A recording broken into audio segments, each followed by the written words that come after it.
the data came back wrong, not slightly off, not within acceptable margins. Wrong in a way that stopped the JUICE mission science team mid-sentence. Wrong in a way that nobody on that team has publicly explained. 3 active ejection columns, still erupting, still venting, 419 million kilometers from the sun. At that distance, the temperature on the surface of 3I Atlas hovers around 152 degrees Celsius. That is not cold in the way a winter morning is cold. That is the kind of cold where molecular bonds slow to almost nothing, where water ice transforms into something closer to silicate rock, where the physics of sublimation, the very engine that drives every comet ever recorded, shuts down completely. Comets go dark out there.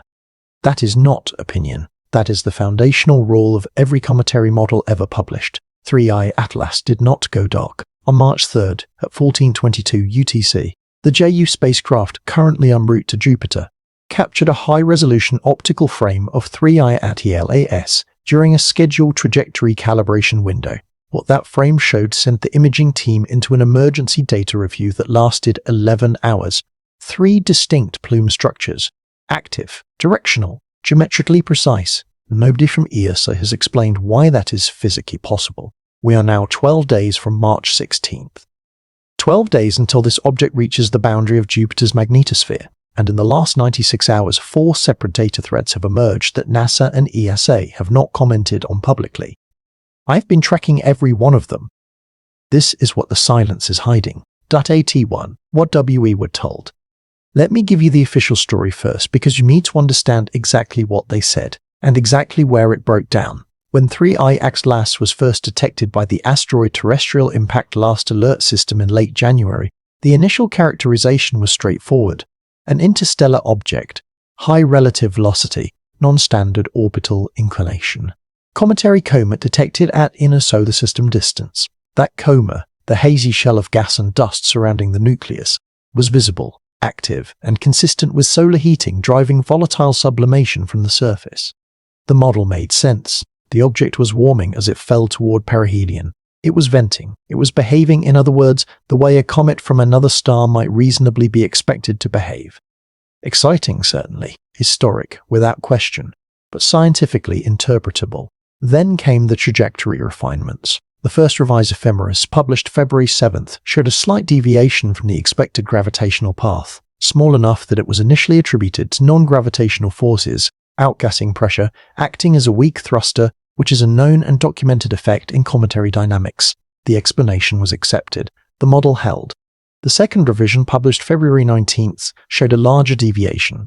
Same direction, but the magnitude had increased in a way that outgassing pressure alone could not account for. At this point, some planetary scientists began quietly flagging anomalies in the object's behavior. None of those flags made it into official press releases. And then the object crossed 420 million kilometers from the sun, and the jets were still firing. The official narrative at that point went silent. Not retracted. Not corrected. Simply silent. No updated statement. No explanation of the anomaly. The mainstream science media, having already filed their interstellar visitor stories, moved on to other topics. The story was over as far as the public was concerned. It was not over. ACT-2, the JUICE, the Jupiter Icy Moons Explorer, was not scheduled to observe 3I Atlas. That needs to be stated clearly, because it matters. The March 3rd imaging sequence was a trajectory calibration exercise. JUICE was using distant stellar and solar system objects as reference points to verify its navigation solution before the Jupiter approach phase. 3I/ATLAS appeared in the field of view during one of those reference scans. The imaging was, by every account, coincidental. What was not coincidental was the 11-hour review that followed, the JUICE ultraviolet spectrograph, the UVS instrument, designed specifically to analyze atmospheric and surface chemistry through spectral decomposition, attempted a secondary scan of 3I Atlas following the initial optical frame. Standard procedure. The instrument locks onto a target and sweeps across the relevant frequency bands to build a compositional signature. The sweep was interrupted at 1665 MHz, a frequency that sits within the hydroxyl radical emission line, one of the most significant molecular signatures in cometary chemistry. The UVS returned a saturation event, an electromagnetic pulse, narrowband, originating from the direction of 3I Atlas, overwhelmed the instrument's detection threshold. The scan could not be completed. A 1650 MHz emission from a comet. Here is why that number matters. The hydroxyl line at 1665 MHz is, under natural astrophysical conditions, an extremely weak signal. Detecting it from a cometary source at 419 million kilometers would require either a comet of extraordinary size, far larger than any dimension estimate for 3I Atlas suggests, or an emission source of a fundamentally different kind. An active, directed, artificially amplified signal would produce exactly this signature. I'm not saying that is what happened. I'm saying that is the question the data is asking, and nobody in an official capacity is answering it. The three plumes themselves add another layer of complexity. In the optical frame, the ejection columns are not scattered randomly across the nucleus surface the way volatile outgassing patterns typically appear. They are separated by approximately 120 degrees each, equidistant, symmetric, in a rotating body. Maintaining symmetric ejection geometry requires either an extraordinarily uniform distribution of volatile material across the nucleus, which contradicts everything we understand about how interstellar bodies are compositionally structured, or active control of the ejection process. The geometry held across multiple frames captured during the 11-minute observation window. The object was rotating. The geometry did not change. That is not how ice sublimation works. ACT3. The trajectory problem. Now I need to walk you through the orbital mechanics, because this is where the investigation gets very specific and very difficult to dismiss. The nominal trajectory of 3I Atlas, calculated from its detection in late January and refined across subsequent observation arcs, had the object passing through the outer solar system on a path angled approximately 2 degrees above the ecliptic plane. The ecliptic, the flat disk defined by Earth's orbit, is the reference plane against which we measure the geometry of planetary interactions. Jupiter's magnetosphere, its vast electromagnetic envelope extending tens of millions of kilometers from the planet, is also anchored to this plane. At 2 degrees inclination, 3ITLAS would pass through the magnetosphere's outer boundary on a relatively oblique path. A glancing interaction, scientifically interesting but geometrically inconsequential. The trajectory shifted. The post-March 3rd ephemeris update, cross-reference with GEOUS's own navigation data during the calibration pass, places the object's approach angle at 8 degrees off the ecliptic. That is a significant deviation from the original solution, significant enough that it cannot be explained by observational uncertainty alone. The object has been tracked for 6 weeks across multiple independent facilities at this point. At 8 degrees, the geometry changes entirely. At that inclination angle, 3I Atlas does not graze Jupiter's magnetosphere. It threads the Io flux tube. The Io flux tube is one of the most extraordinary electromagnetic structures in the solar system. A column of ionized plasma connecting Jupiter's moon Io to the Jovian magnetic poles, carrying roughly 5 million amperes of electrical current and generating radio emissions detectable from Earth. It is not a subtle feature. It is a fundamental axis of Jupiter's electromagnetic architecture. For a natural object to deviate from its original trajectory and arrive at the precise angle required to intersect that structure requires a sequence of non-gravitational forces that strain every standard model we have. And yet the numbers place 3I Atlas on exactly that path. 1 deviation can be noise.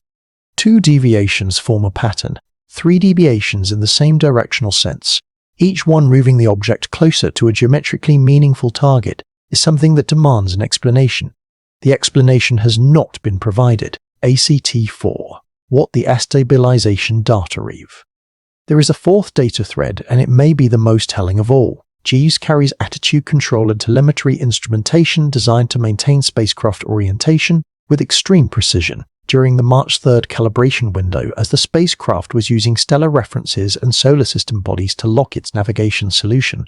The attitude control system logged a microdisturbance at the moment 3IATLAS entered the field of view. A microdisturbance in spacecraft telemetry can mean many things: thermal gradients, solar wind pressure fluctuations, instrument vibrations. These are routine. They are filtered out. They are accounted for. This disturbance was not filtered out. It was flagged for review. The reason it was flagged is that the disturbance vector, the direction from which the perturbation appeared to originate, pointed precisely toward 3I Atlas. The timing coincided with the 1655 MHz saturation event blocked by the UVS instrument. The two anomalies, separated by different instruments measuring different physical phenomena, happened simultaneously and pointed to the same source. A natural comet does not produce electromagnetic pulses powerful enough to perturb a spacecraft's attitude control system at range. Let me say that again so it lands properly. A comet, a mass of ice, rock, and frozen volatiles, does not generate a localized electromagnetic event strong enough to register on the attitude control instrumentation of a spacecraft at 490 million kilometers distance. The physics do not support it. The energy budget does not allow it. Something on or inside 3i at LAS produced that pulse, something with a power output that fundamentally exceeds what natural cometary processes can generate. And that something fired at a frequency 0.665 MHz, that in terrestrial and extraterrestrial SETI research contexts has been identified as one of the most likely communication frequencies an intelligence might choose precisely because of its relationship to the universal hydrogen line. I am a scientist. I deal in data. I do not reach for extraordinary conclusions when ordinary ones are available, but I am telling you, as directly as I know how, that the ordinary conclusions have run out. ACT 5. The countdown 12 days. On March 16th, 3i at LAS reaches the outer boundary of Jupiter's magnetosphere. Given the revised trajectory, it will thread the Io flux tube within the following 48 to 72 hours. What happens during that interaction is currently unknown, because no object with this anomalous profile has ever been observed making this kind of approach on this kind of path. What we do know is what instruments we'll be watching. GEOS will be the closest operational spacecraft. Its suite of particle and wave detectors, its magnetometer, and its radio and plasma wave instrument will all be positioned to capture data from the interaction. The question is whether that data will be published on a normal timeline, or whether it will enter the same silence that has consumed every anomalous dataset from this object so far. There are 4 specific observational signatures I am watching for. First, any detectable modulation of the Io flux tube radio emissions coinciding with the 3i Atlas passage. Natural objects do not modulate those emissions in structured ways. Second, any further trajectory correction during the magnetospheric transit. If the object continues to deviate from its gravitational path while inside Jupiter's electromagnetic envelope, the non-gravitational force explanation collapses entirely. Third, any change in the geometric relationship between the 3 active plume columns. If that 120-degree symmetry shifts or disappears during the interaction, it tells us something about how the ejection process is being controlled. Fourth, whether the 1665 MHz signal continues, strengthens, or stops entirely. If it stops when 3i at LAS reaches the Io flux tube, if the emission ceases precisely at the moment of contact with the largest electromagnetic current structure in the solar system, that would be, I will say this carefully, the most significant observational event in the history of space science. 12 days. ACT-SIX. The question they want asked out. Lord, I want to address something directly, because some of you watching this will have already arrived at a conclusion I have been careful not to state explicitly, and you deserve to hear me engage with it honestly, rather than sidestep it. The accumulated anomaly profile of 3i at LAS, active jets at temperatures that should extinguish them, symmetric plume geometry that defies natural distribution models, electromagnetic pulses at a frequency associated with molecular recognition and communication, repeated trajectory deviations all converging on a geometrically meaningful target, does not have a clean natural explanation on the table. That does not mean there isn't one. Science is full of phenomena that appeared inexplicable until the right model was developed. But science also requires that we follow the data wherever it points, even when that destination is uncomfortable, even when the conclusion requires us to revise assumptions so fundamental that most institutions are not yet willing to do so publicly. The 1977 WOW signal, a 72-second radio burst detected at Ohio State University's Big Ear telescope at the hydrogen line frequency, never repeated, never explained, is still cited as the most credible candidate for a non-natural extraterrestrial signal ever recorded. It was one data point. It lasted 72 seconds.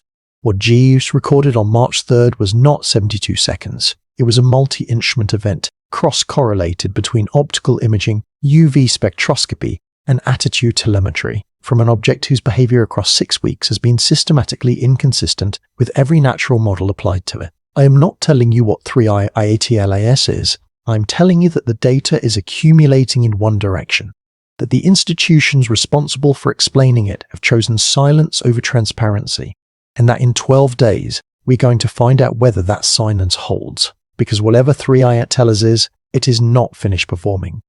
Conclusion.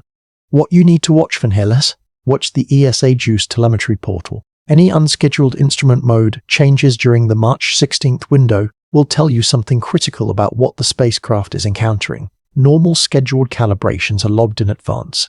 Unscheduled changes are not. If you see an unscheduled mode change in the plasma wave or magnetometer package on or around March 16th, take note. Watch the JPL Horizons Ephemeris updates for 3i Atlas. Any solution revision published in the 72 hours before or after March 16th will reflect real-time trajectory data from the approach. Pay particular attention to the orbital inclination parameter. That is the number where the anomaly is most visible, and the number most likely to shift if the object executes another correction. Watch for radio observation reports from ground-based facilities in the 1600 to 1500 MHz band. Several radio observatories are equipped to detect this frequency range. If 3i ATLAS is actively emitting in that band, ground stations will see it even if JUICE data is delayed. Amateur radio astronomers with appropriate equipment have already been flagged to monitor this window. And watch for the silence. If March 16th passes and the official channels say nothing, no data summary, no mission update, no press release from ESA on the results of the closest approach observation window, that silence is itself information. Institutions do not go quiet when the data confirms their models. They publish, they celebrate, they hold press conferences, they go quiet when the data breaks the model. I have been tracking this object since January. Every anomaly I have documented has been followed by a period of official silence, then a quiet data revision that moved the numbers closer to the anomalous range, then more silence. That pattern has repeated 4 times now. March 16th is the 5th iteration. If the pattern holds, we will get silence, then revision, then more questions. If the pattern breaks, if what JUICE records on March 16th is categorically unlike anything in the prior dataset, then the silence that follows will be of a different kind entirely. Either way, I will be here, with the data, with the instruments, with the analysis that official channels are not providing. The investigation is not over. It is entering its final and most consequential phase, 12 days.